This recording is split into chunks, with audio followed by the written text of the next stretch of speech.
Shalom saudara-saudara terkasih dalam Tuhan. Shalom. Pada pagi hari ini kita akan masuk ruang Maha Kudus. Mari kita renungkan hati kita tenangkan jiwa kita bersekutu dalam doa. Ya Bapa, terima kasih Tuhan atas pagi yang indah ini dan hari-hari yang telah kami lewati ya Tuhan. Tuhan izinkan kami Tuhan Yesus, layakan kami Tuhan masuk dalam ruang yang Maha Kudus-Mu Tuhan Yesus. Kami akan menaikkan pujian kami ya Bapa, menyembah dan selalu menyembah Allah yang kudus. Mari kita nyanyikan lagu Masuk Ruang Maha Kudus.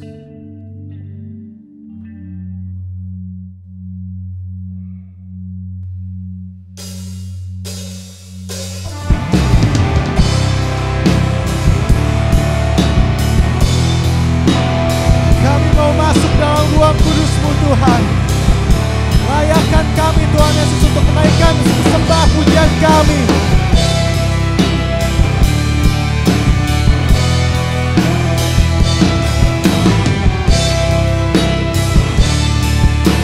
Mari katakan, ku masuk ruang Maha Kudus.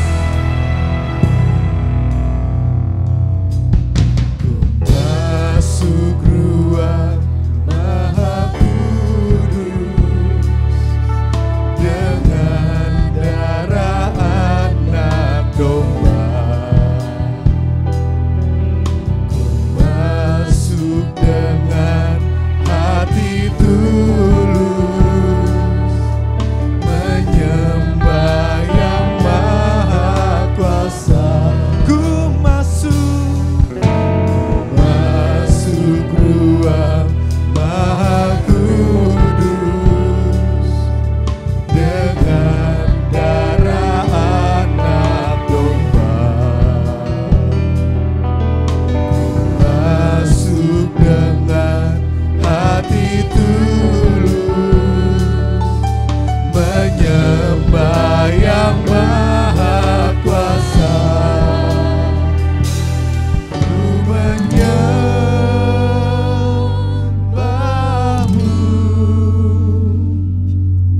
ku sembah-Mu,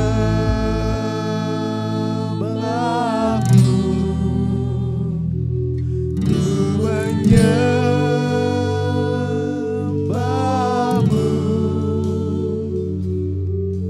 ku sembah-Mu,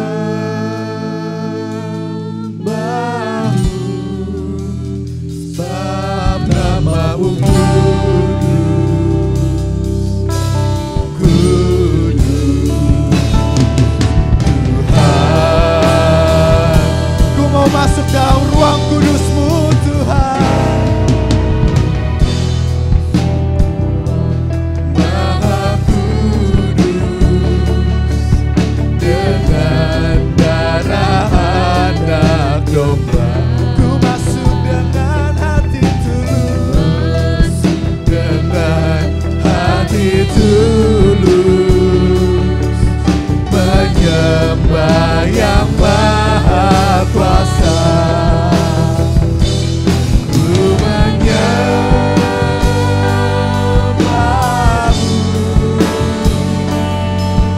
ku sembah-Mu,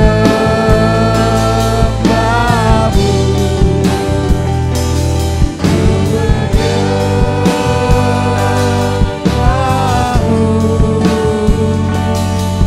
ku sembah-Mu,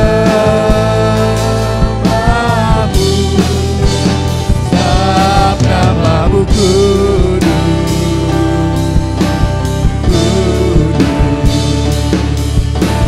Tuhan.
Sebab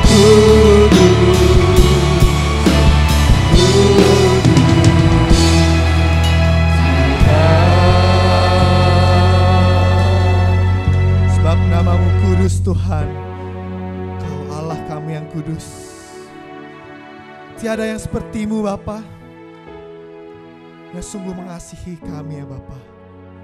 Umat percayamu Tuhan, kami sungguh bersyukur Tuhan Yesus. Kami tahu Tuhan, tiada yang sepertimu Tuhan. Kau Raja di atas segala Raja, Kau Allah di atas segala Allah.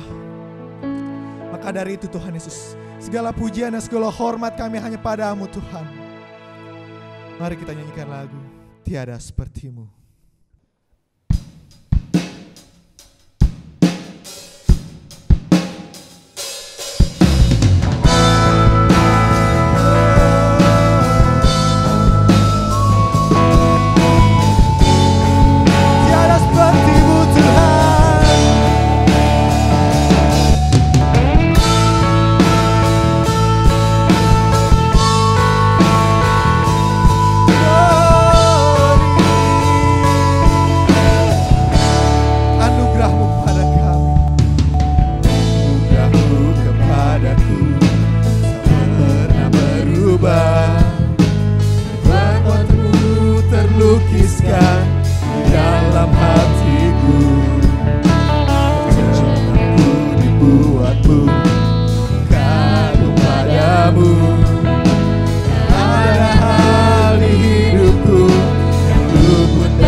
Sebagai persembahan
menangkanmu.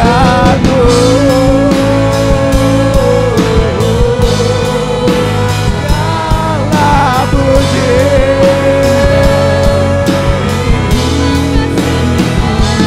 dan segala hormat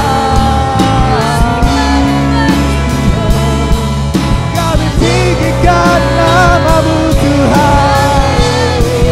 Sebab Kau yang layak. Segala pujian kami Tuhan dan segala hormat.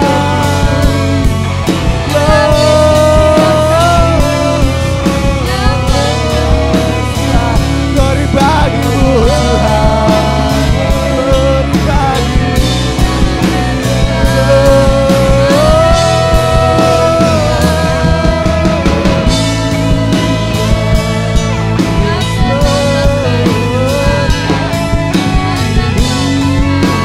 Segala pujian dan hormat kami, segala pujian, segala hormat hanya bagi-Mu Tuhan. Terima kasih Tuhan.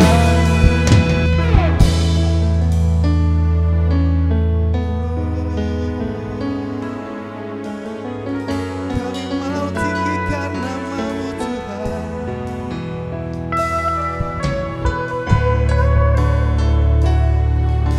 Kami taikkan pujian kami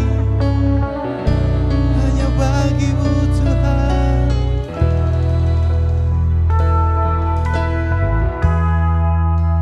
Segala puji, segala hormat, segenap hatiku menyembah-Mu. Terimalah segenap hidupku sebagai persembahan yang hidup.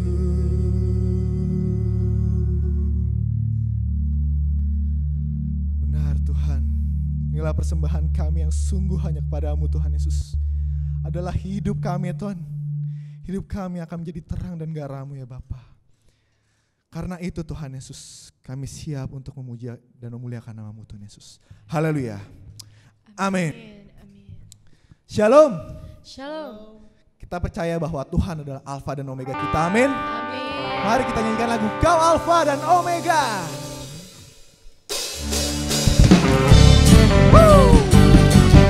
Beri tepuk tangan untuk nama Tuhan.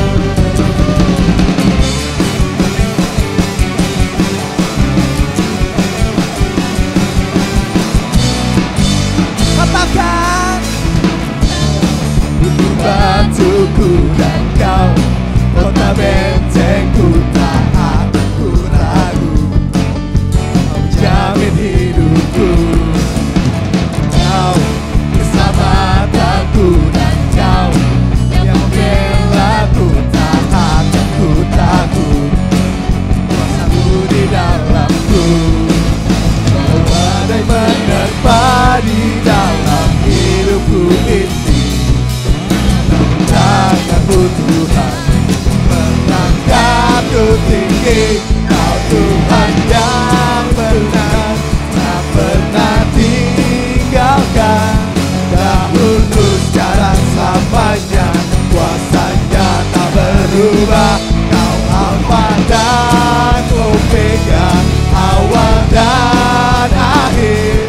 Semesta alam memuja Engkau Tuhan yang benar. Katakan Kau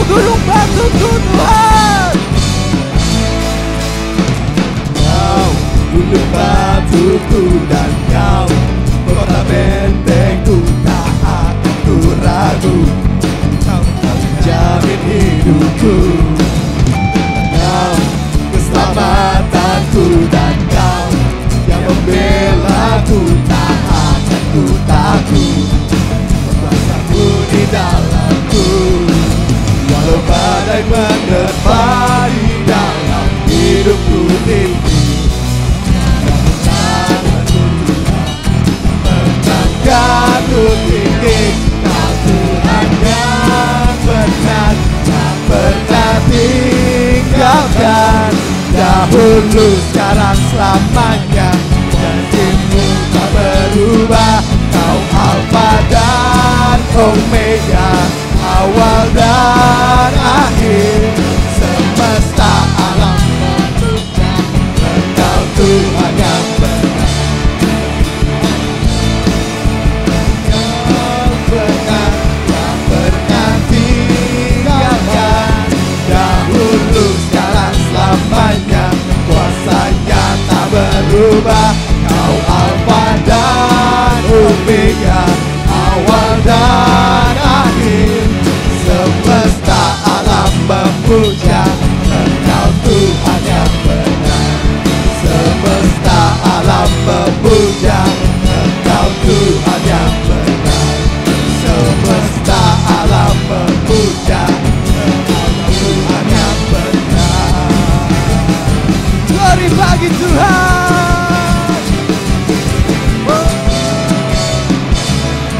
Beri kemuliaan untuk nama Tuhan, amin. Haleluya.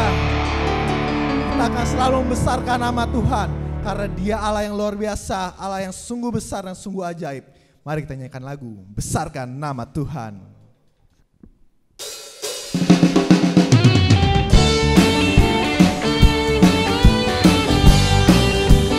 Mari kita bertepuk tangan untuk membesarkan nama Tuhan. Besarkan nama Tuhan, pujilah Dia. Kemurahan-Nya besar, tiada terkira. Aku tak dapat balas betapa besar kasih-Nya. Besarkanlah namanya. Tuhan yang apa? Tuhan yang ajaib, Tuhan yang kuasa, Tuhan yang menolong hidupku. Haleluya. Tuhan yang ajaib, Tuhan yang kuasa, jiwaku ditebus oleh-Nya.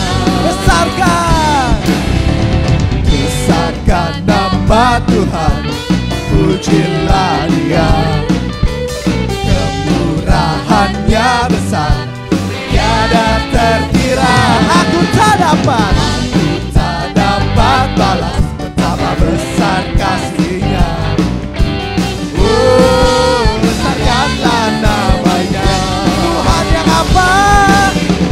Tuhan yang ajaib, Tuhan yang kuasa, Tuhan yang menolong hidupku. Haleluya. Tuhan yang ajaib, Tuhan yang kuasa, jiwaku ditebus oleh-Nya.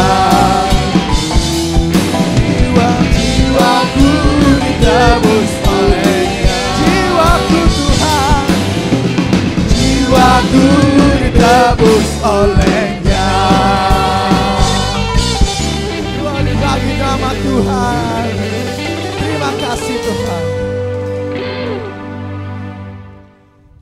Kita tenangkan hati kita tenangkan jiwa kita. Kita siapkan hati kita untuk mendengarkan nama firman Tuhan. Mari kita bersatu dalam doa. Ya Bapa, kami siap Tuhan Yesus untuk menerima firman-Mu ya Bapa. Engkau Allah yang kudus, Engkau Tuhan yang kudus, dan Engkau sangat teramat kudus bagi kami ya Bapa. Begitulah jiwa kami Tuhan Yesus, jika menyembah dan memuji nama-Mu Tuhan Yesus, harus berhiaskan kekudusan Bapa. Kudus-kuduslah Tuhan. Mari kita nyanyikan lagu ini. Dan Tuhan dalam hadirat-Mu berhiaskan kekudusan. Seluruh surga sujud menyembah-Mu. Ku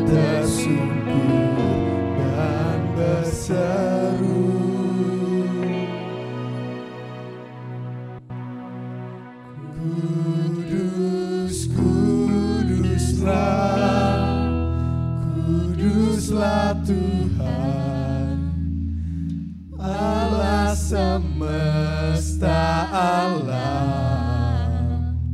Kudus, kuduslah, kuduslah Tuhan. Surga bumi menyembah. Kami datang Tuhan dalam hadirat-Mu. Ku datang Tuhan dalam hadirat-Mu, berhiaskan kekudusan. Seluruh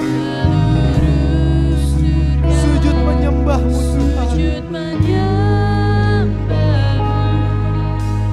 Ku tersyukur dan berseru, kudus, kuduslah, kuduslah Tuhan, Allah semesta alam. Kudus, kuduslah, kuduslah Tuhan. Surga bumi menyembah. Kudus, kuduslah, kuduslah, kuduslah Tuhan, Allah semesta alam. Kudus, kuduslah, kuduslah Tuhan, surga bumi menyembah. Kudus, kuduslah, kuduslah Tuhan, Allah semesta alam. Kudus, kuduslah, kuduslah Tuhan, surga bumi menyembah. Surga bumi menyembah. Surga bumi menyembah. Benar Tuhan Yesus, surga bumi akan menyembah-Mu Tuhan Yesus. Inilah Tuhan Yesus, inilah kami. Kami persiapkan hati kami Tuhan Yesus untuk mendengarkan firman-Mu. Yang percaya kita katakan, amin. Shalom Bapak Ibu Saudara yang terkasih di dalam Tuhan. Pagi hari ini kita akan merenungkan firman Tuhan. Namun sebelumnya mari kita satukan hati untuk berdoa. Bapa, di dalam nama Tuhan Yesus kami mengucap syukur Tuhan, terima kasih bila pagi hari ini kami masih dapat merenungkan firman-Mu, masih ada kehidupan di dalam kami dan kami mau kehidupan itu dipenuhi oleh kuasa-Mu Tuhan. Oleh karenanya kami perlu kebenaran firman-Mu yang menghidupkan itu tinggal di dalam kami. Saat ini kami siap merenungkan firman-Mu, mari mengurapi kami pribadi lepas pribadi dimanapun kami semua berada. Kami percaya kuasa Tuhan bekerja atas kami. Terima kasih Tuhan. Kami serahkan waktu yang ada hanya dalam tangan kuasa-Mu. Haleluya. Amin. Bapak Ibu Saudara yang terkasih, puji Tuhan bahwa kita masih diberikan kesempatan. Walaupun kita terpisah jarak, namun firman Tuhan tetap tinggal di dalam kita. Bahkan lebih daripada itu, Dia sendiri ada menyertai kita. Mari Bapak Ibu kita membuka Alkitab kita di dalam kitab Lukas pasal yang ke-24. Kalau kita membaca pasal ini nanti kita akan mengetahui bagaimana Tuhan Yesus menampakkan diri. Setelah Dia bangkit, Dia menampakkan diri kepada murid-muridnya. Nah, ini peristiwa saat perjalanan menuju ke Emmaus. Ada murid-murid sedang melakukan perjalanan menuju ke Emmaus, tetapi ini bukan 11 murid. Bukan yang ke-11 murid yang ada. Ini murid-murid yang lain. Mereka dalam perjalanannya membicarakan peristiwa yang sedang terjadi. Bagaimana Tuhan Yesus ditangkap, disalibkan, kemudian bangkit. Mereka semua belum mengalami sendiri perjumpaan. Hanya beberapa, yaitu para wanita yang datang ke kubur, yang melihat malaikat. Di sana mereka mendapat kabar bahwa Yesus sudah bangkit. Murid yang ke-11 belum tahu. Jadi ini murid-murid yang lain. Bapak Ibu, dikatakan di sana mereka dalam perjalanannya tidak membicarakan hal-hal yang lain, membicarakan yang sedang menjadi topik saat itu. Topik pembicaraan di mana setiap orang sedang memikirkan apa sebenarnya yang sedang terjadi. Kok bisa seperti itu? Mana waktu disalib juga itu gelap semua. Tabir bait suci juga terbelah menjadi dua. Banyak peristiwa-peristiwa, kubur-kubur terbuka. Begitu dahsyatnya peristiwa yang terjadi sehingga semua mata tertuju kepada peristiwa-peristiwa yang sedang terjadi saat itu. Nah, pada perjalanan mereka itu tiba-tiba ada satu orang, satu pribadi yang ikut jalan. Mereka pikir ini adalah orang asing karena tidak tahu apa yang sedang terjadi. Sehingga mereka menceritakan, kemudian sosok ini mengatakan, "Hai kamu orang bodoh, betapa lambannya hatimu sehingga kamu tidak percaya segala sesuatu yang telah dikatakan para nabi. Bukankah Mesias harus menderita semuanya itu untuk masuk ke dalam kemuliaannya?" Mereka terdiam, kok ada orang yang berani ngomong kayak begini. Kemudian ini menjelaskan. Orang ini menjelaskan apa yang terdapat dalam kitab suci, kitab para nabi, kitab Mazmur. Dia menceritakan bahwa Mesias itu harus mengalami semua yang ada tertulis. Mereka belum menyadarinya. Sampai pada akhirnya dalam perjalanan itu mereka sudah tiba, sudah sampai. Kemudian mengajak masuk. Dan ketika sudah masuk di sana mereka ngajak makan. Dan ketika makan, orang ini mengambil roti kemudian mengucap berkat dan memecah-mecahkannya lalu memberikan kepada mereka. Di situ baru mereka sadar bahwa dia adalah Yesus. Bapak Ibu Saudara yang terkasih, ada satu pesan yang dalam dari peristiwa ini. Kalau hanya kisahnya kita tahu sudah. Boleh dibaca nanti sendiri karena tidak cukup waktu kalau kita membaca bersama. Di sini kita mau mempelajari bahwa ada pesan yang tersirat dan tersurat. Bahwa di sini orang-orang ini walaupun bukan 11 murid Kristus, mereka mengalami perjumpaan terlebih dahulu dibandingkan ke-11 murid yang lain. Di sini membuktikan bahwa Tuhan tidak pernah membedakan bahwa engkau hamba Tuhan ataupun bukan. Apakah engkau jemaat, apakah engkau masih muda. Setiap orang memiliki kewajiban dan memiliki hak yang Tuhan sudah tetapkan dari mulai kita lahir. Nah, ketika kita lahir baru kita juga memiliki hak dan kewajiban. Jadi tema pada pagi hari adalah hak dan kewajiban. Satu hak yang Tuhan berikan bahwa setiap orang berhak untuk mengenal Tuhan. Di dalam hak itu pasti terkandung kewajiban. Tidak bisa orang menuntut hak tanpa kewajiban. Dalam hak yang Tuhan berikan bahwa setiap orang boleh mengenal Dia, tidak peduli engkau siapa. Tuhan menanamkan ada kewajiban di sana. Bahwa setiap orang juga harus mengenal Tuhan. Tidak ada tawar menawar. Dalam hal mengenal Tuhan setiap orang wajib. Bagaimana caranya saya mengenal Tuhan? Melalui kebenaran firman-Nya. Karena mereka melihat Yesus hanya dalam peristiwa kejadian yang ada. Berarti dalam setiap peristiwa juga ada di sana. Cuman mereka nggak bisa menangkap. Tuhan menuntut mereka mengenal melalui firman. Dari kitab para nabi, dari kitab Musa, dari Mazmur. Di sana menceritakan tentang Tuhan Yesus, tentang Mesias, Juru Selamat. Tuhan mengarahkan mereka untuk mengenal Mesias melalui kitab itu. Melalui kitab Musa, Nabi, dan Mazmur. Artinya kita pun sama memiliki kewajiban untuk mengenal Tuhan. Dan Tuhan menuntun kita untuk dapat mengenal Dia melalui firman-Nya.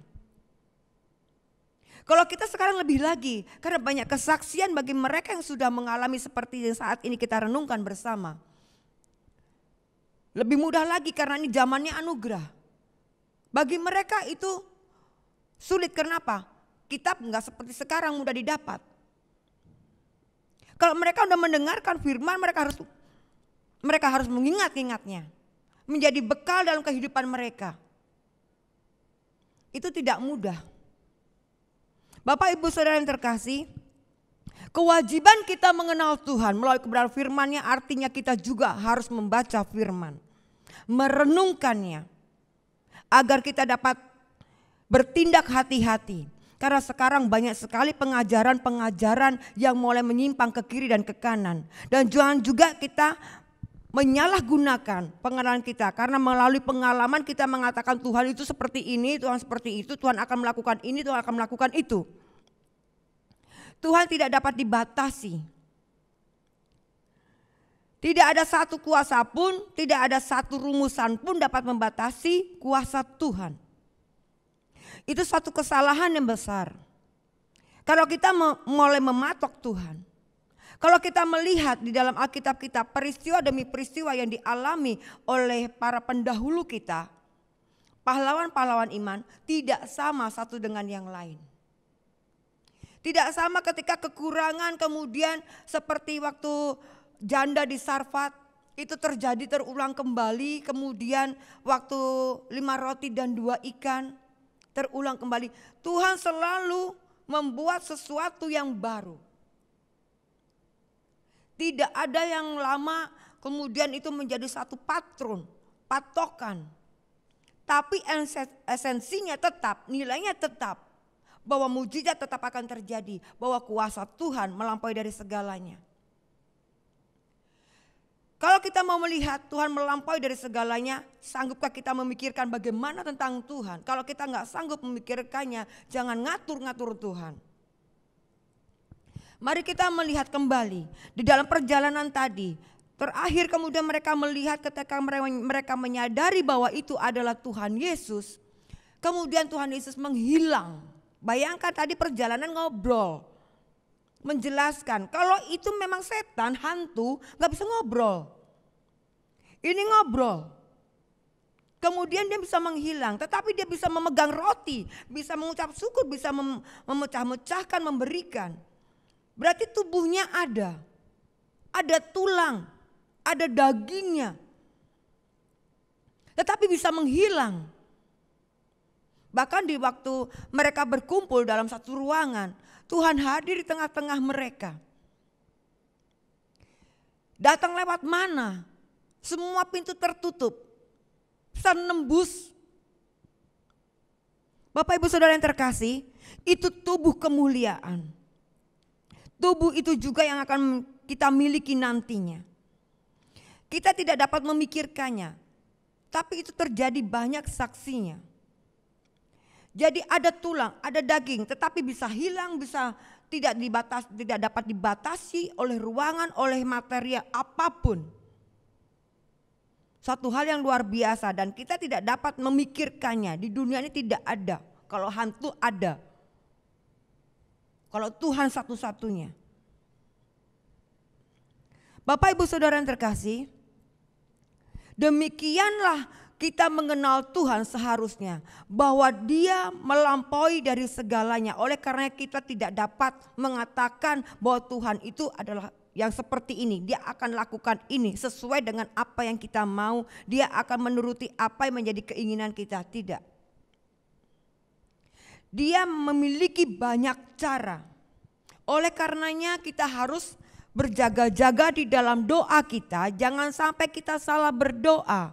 Salah berdoa itu seperti apa? Kita ngatur, Tuhan tolong ini, tolong itu, begini dan begitu. Kalau kita mengingat tentang Yosafat di perjanjian lama, di kitab 2 Tawarik 2 ayat 20, 2 Tawarik 20. Nah di sana kita melihat bagaimana mereka dikepung, bangsa Israel dikepung. Ada 3 bangsa yang menyerang mereka. Kemudian mereka bersepakat mencari Tuhan. Dan pemimpinnya adalah Yosafat, bukan berarti Yosafat yang selalu dapat duluan pesan. Di antara mereka akhirnya ada yang Tuhan pakai, yang Allah pakai untuk menyampaikan pesannya. Tapi di sana waktu mereka bersehati tidak mengatur Tuhan, nggak mengatakan, ya Tuhan, ya Allah kami misalnya, tolong kami untuk menghadapi ini biar kami menang. Biar kami dapat mengalahkan musuh-musuh kami. Tidak, tetapi mereka merendahkan diri. Tuhan engkau mengetahui, ya Allah engkau mengetahui kami, keadaan kami. Mereka mengepung kami. Kami tidak tahu apa yang harus kami lakukan. Tapi mereka berharap kepada Tuhan.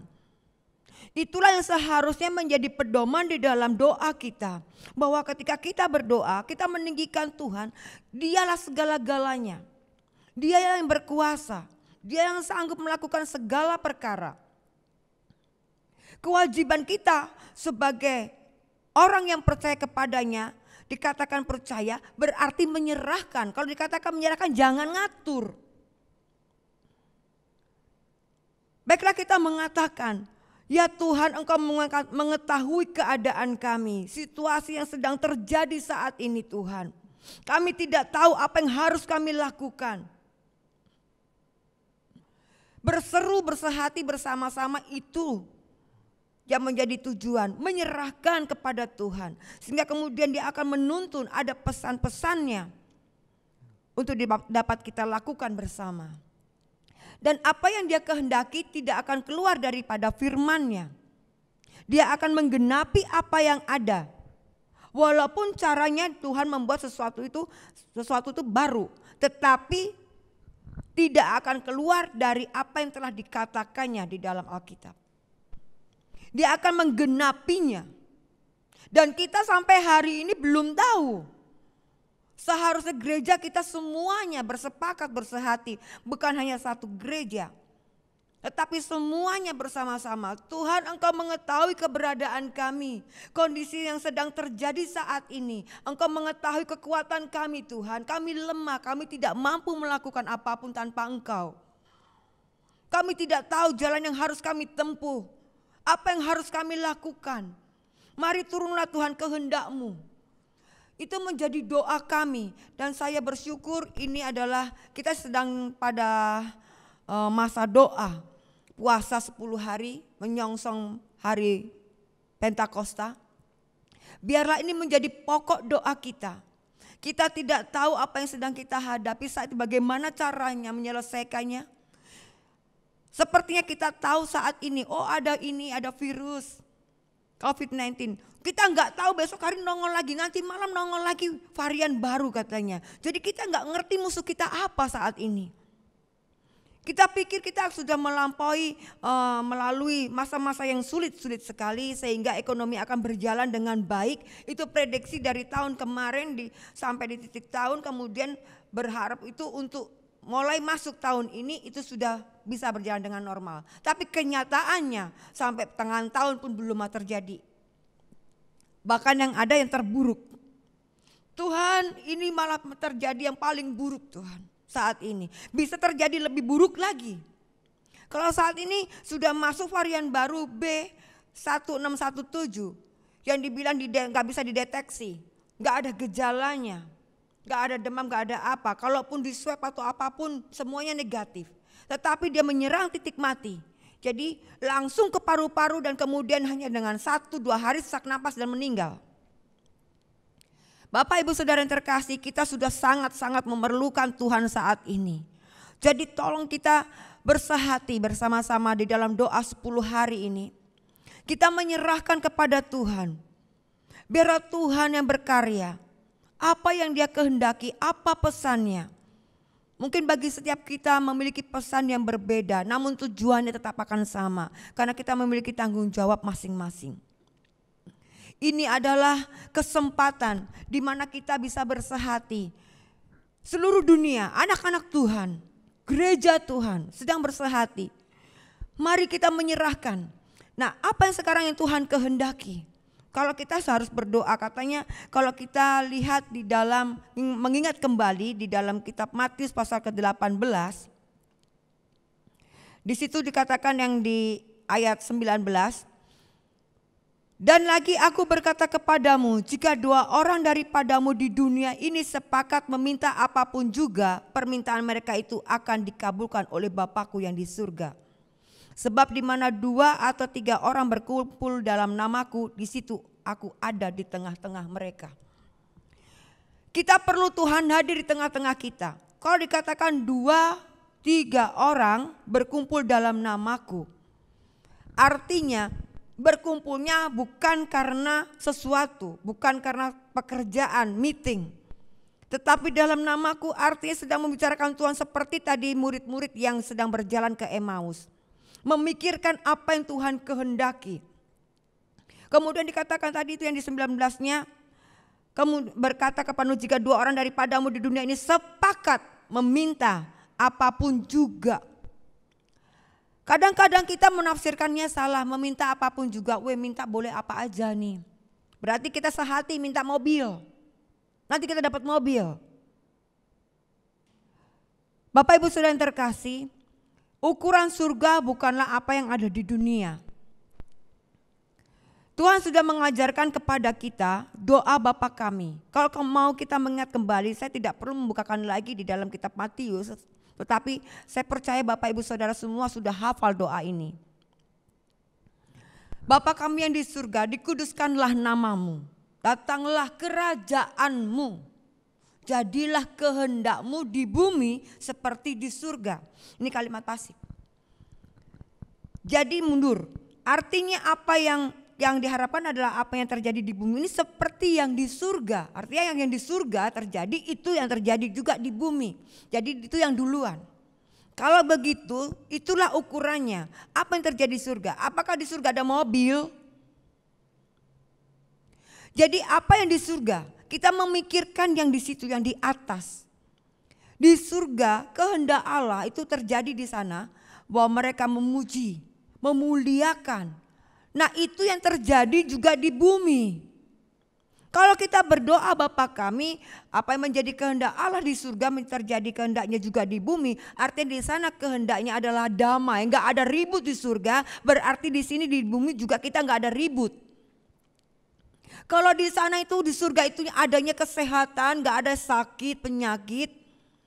Kesehatan, kekuatan, penghiburan, sukacita semuanya itu. Nah itu juga yang Tuhan kehendaki, biarlah itu turun, kita minta itu turun juga di bumi.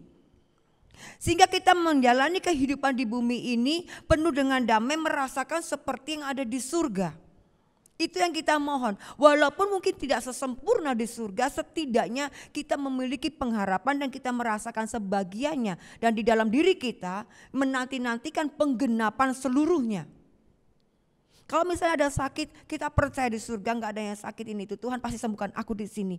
Tuhan kehendakmu yang terjadi di surga, semua sehat. Terjadilah kehendakmu atasku di bumi ini juga Tuhan. Aku juga sehat. Bapak Ibu Saudara yang terkasih, itulah yang kita harus minta. Bukan sepakat kita minta apa yang menjadi keinginan kita untuk di dunia ini. Tetapi kehendak Allah, kerajaan Allah lah yang terjadi di bumi. Itu yang menjadi pergumulan kita di dalam doa-doa kita. Kita sudah terlalu menyimpang jauh karena kita kurang merenungkannya. Kita kurang meminta untuk Tuhan menyingkapkan kebenaran firman-Nya di dalam setiap kita, pribadi lepas pribadi. Ini gak ada yang kebal, semua mengalami, gak peduli hamba Tuhan semuanya. Kalau kita mendapatkan pesan bahwa begini seharusnya, tetapi sesuai dengan firman-Nya, ya itulah yang harusnya kita lakukan. Jadi jangan diukur dengan ukuran dunia. Ini menjadi kewajiban. Jadi beberapa hal yang tadi saya sampaikan berarti ada beberapa kewajiban yang harus kita penuhi. Kita harus membaca firman Tuhan untuk mengenal Tuhan. Kewajiban kita adalah mengenal Dia. Mengenal Dia melalui kebenaran firman. Kita meminta, kita sepakat, bersehati. Sepakatnya bukan cuma dua orang ini, tetapi tadi di dalam namaku dikatakannya. Berkumpul di dalam namaku artinya membicarakan tentang Tuhan. Artinya apa yang dipikirkan, apa yang sedang direnungkan, sedang menjadi pusat perhatian adalah Tuhan.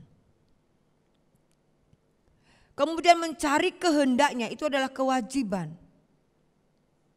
Kita merendahkan diri di hadapannya. Bukan kita tahu apa yang Tuhan mau. Tetapi kita minta, Tuhan apa yang Engkau mau. Bukan kita yang sudah tahu duluan. Tuhan mau begini, Tuhan mau begitu. Sehingga kita menyusun doa kita. Pokok doa menjadi satu patokan mati yang tidak bisa kembali menyerahkan itu semuanya kepada Tuhan. Kalau diberikan pokok doa artinya itu yang ada menjadi beban di dalam hati kita bersama. Kemudian kita mencari Tuhan untuk menyerahkannya bersama-sama. Jadi kita mencari kehendak Tuhan. Memohon untuk turun kiranya kerajaannya di bumi. Kedaulatannya. Jadi ini tidak terbatas hanya tugas sebagai hamba Tuhan, namun tugas seluruh umat Tuhan. Mari Bapak Ibu Saudara, ada 3 hal yang penting sekali di dalam doa puasa 10 hari yang kita akan jalan bersama. Mari mengenal Tuhan. Minta pengenalan akan Dia. Kita belum bisa ketemu. Kalau kita udah ketemu kita gak ada di sini. Berarti kita udah di surga, sudah gak ada lagi. Kemudian kita mencari kehendaknya. Dan yang ketiga, kita menyerahkan, kita meminta memohon kepadanya agar kuasanya bekerja. Ada kuasa, ada kedaulatannya yang bekerja di dalam hidup kita. Semua yang terjadi biarlah atas seizinnya. Biarlah semua yang terjadi atas kehendaknya. Dan penyelesaiannya juga sesuai dengan apa yang Ia kehendaki. Bapak Ibu Saudara yang terkasih, 3 hal ini biarlah menjadi pedoman bagi kita. Untuk kita menjalani doa 10 hari yang menjadi kewajiban kita. Karena ada hak kita juga di sana. Mengenal Dia, itu hak kita. Bukan hanya saja hak tetapi juga ingat ada kewajiban. Di dalam hak ada kewajiban. Mari kita lakukan bersama doa 10 hari ini di dalam kekuatan Tuhan. Hak dan kewajiban biarlah tetap melekat di dalam kita ketika kita mengiring Tuhan.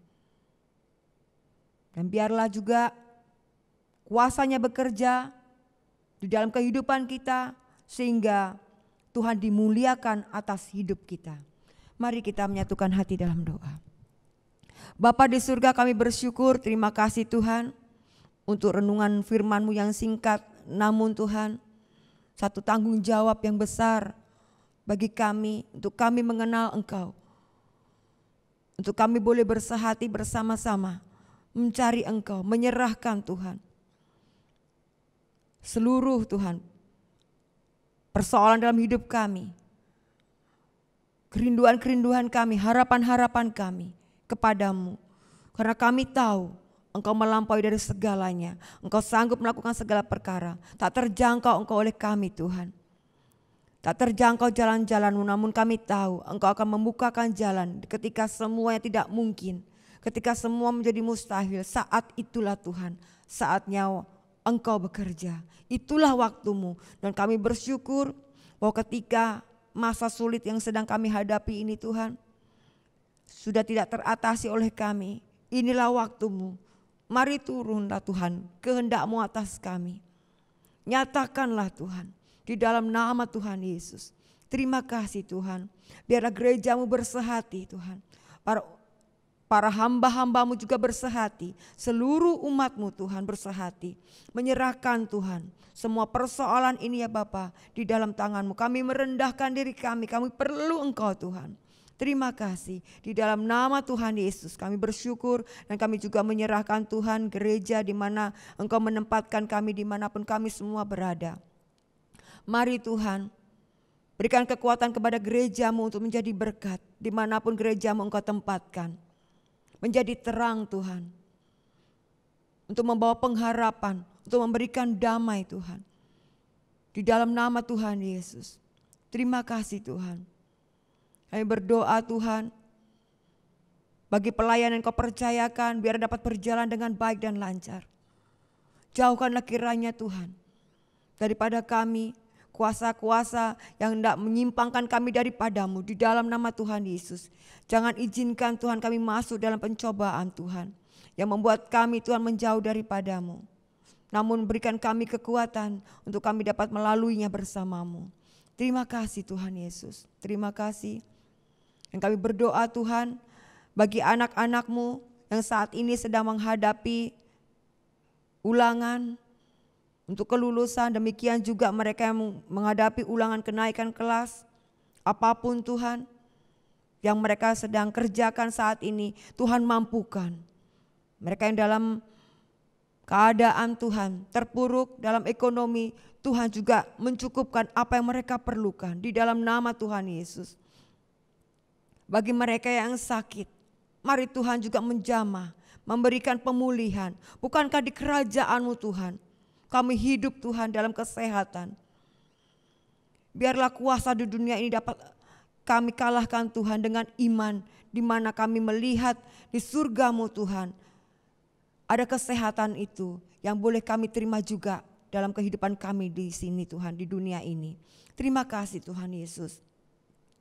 Kami juga bersyukur untuk pemerintahan yang ada, karena tidak ada satu pemerintahan Tuhan dapat terbentuk tanpa izin-Mu.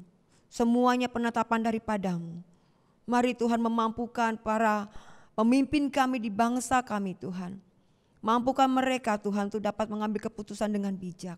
Terima kasih Tuhan. Mampukan Tuhan untuk kami semua boleh bersinergi. Terima kasih Tuhan Yesus. Terima kasih. Ini kami di hadapan-Mu. Kami bersyukur bahwa saat ini kami melaksanakan doa 10 hari. Biarlah selama 10 hari ini Tuhan, kami boleh belajar Tuhan, melangkah bersama-Mu Tuhan. Dan pada akhirnya Tuhan, di hari Pentakosta kami akan melihat kuasa-Mu yang dahsyat itu bekerja memulihkan. Terima kasih, ini harapan kami Tuhan.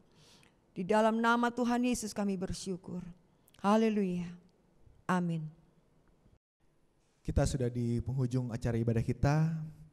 Kita taikan lagu pujian Layaklah Segala Bangsa.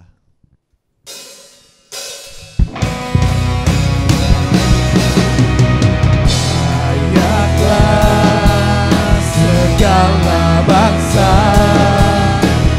sujud kepadamu,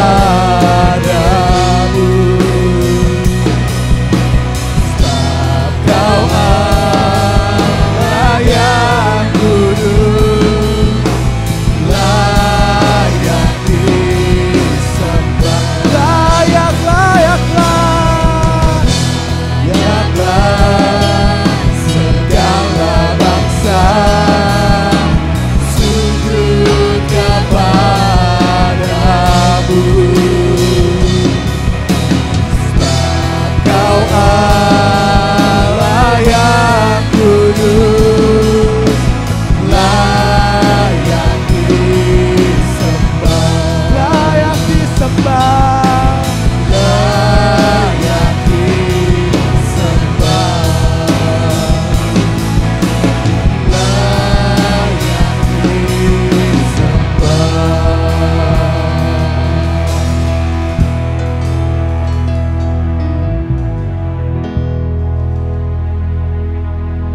Mari Bapak Ibu Saudara yang terkasih, tadahkanlah tangan-Mu dan terimalah berkat-Nya. Terimalah berkat dan anugerah dari Allah Bapa kita yang di surga, cinta kasih dari Tuhan Yesus Kristus, serta penyertaan di dalam Roh-Nya yang kudus menyertai kita semua di sepanjang minggu ke depan, bahkan di sepanjang hidup kita. Dia memimpin, dia memberikan kekuatan, memberikan penghiburan, bahkan menyediakan segala sesuatu yang kita perlukan. Dan oleh karena kemurahannya yang besar, setiap berkat yang masuk dalam kehidupan kita dikuduskannya, dilipat gandakannya seperti 5 roti dan 2 ikan. Sehingga kehidupan kita tidak pernah akan berkekurangan. Kita hidup dalam kelimpahannya dan boleh menjadi berkat dimanapun kita berada. Baik di saat ini ataupun saat yang akan datang, bahkan sampai kekekalan. Terimalah berkat ini yang dimateraikan oleh kuasa darah Yesus dari sekarang sampai selama-lamanya. Bagi kita yang percaya telah menerima berkat ini, kita katakan amin. Bapa, terima kasih. Bapa, terima kasih.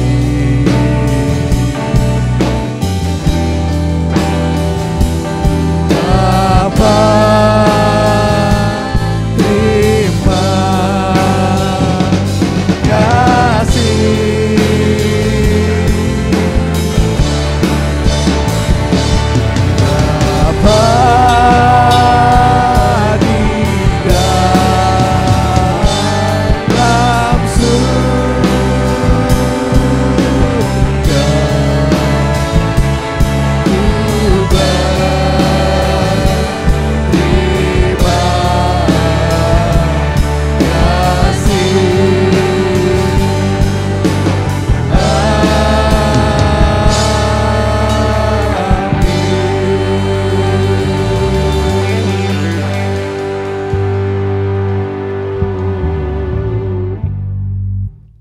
Selamat hari Minggu, Tuhan Yesus memberkati.